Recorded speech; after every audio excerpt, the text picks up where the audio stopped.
KSRTC ജീവനക്കാരുടെ pension വിതരണം മുടങ്ങിയതിൽ സർക്കാരിന് ഹൈക്കോടതിയുടെ മുന്നറിയിപ്പ്. ചീഫ് സെക്രട്ടറിക്കും ഗതാഗത വകുപ്പ് സെക്രട്ടറിക്കും കോടതി നോട്ടീസ് അയച്ചു. വ്യാഴാഴ്ചയ്ക്കകം പെൻഷൻ നേരിട്ട് നൽകിയില്ലെങ്കിൽ ഇരുവരും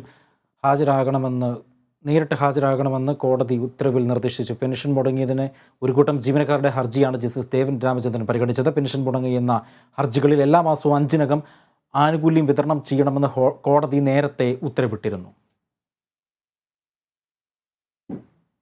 സുശീൽ ഖന്ന റിപ്പോർട്ടിന്റെ അടിസ്ഥാനത്തിൽ കെഎസ്ആർടിസിയിൽ മേഖലാ വിഭജനം നടത്തണമെന്ന ഗതാഗത മന്ത്രി ആന്റണി രാജു 3 മേഖലകളായി തിരിച്ച് പ്രവർത്തനം ശക്തമാക്കാനാണ് തീരുമാനം. ഇതിനായി പ്രാരംഭ നടപടികൾ ആരംഭിച്ചതായും ഗതാഗത മന്ത്രി ആന്റണി രാജു വ്യക്തമാക്കി. പ്രതിസന്ധി പരിഹരിക്കുന്നതിൻ്റെ ഭാഗമായിട്ടല്ല, നമ്മുടെ സുശീൽ ഖന്ന റിപ്പോർട്ടിൽ തന്നെ മേഖലാ അടിസ്ഥാനത്തിൽ വിഭജിച്ച് പ്രവർത്തനങ്ങൾ നടത്തുന്നതായിരിക്കും കെഎസ്ആർടിസിയുടെ പ്രവർത്തനം മെച്ചപ്പെടുത്താൻ നല്ലതെന്നുള്ള നിർദ്ദേശമുണ്ട്. ബഹുമാനപ്പെട്ട മുഖ്യമന്ത്രിയും അക്കാര്യം സൂചിപ്പിച്ചിട്ടുണ്ട്. 3 മേഖലകളായി തിരിച്ച് പ്രവർത്തനം വികേന്ദ്രീകരിച്ച് കെഎസ്ആർടിസി പ്രവർത്തനം ശക്തിപ്പെടുത്തണമെന്നുള്ളതാണ് പൊതുവായി ഉയർന്നു വന്നിരിക്കുന്ന ഒരു ആശയം. അതിൻ്റെ അടിസ്ഥാനത്തിൽ പ്രവർത്തനങ്ങൾക്ക് തുടക്കം കുറിക്കുക.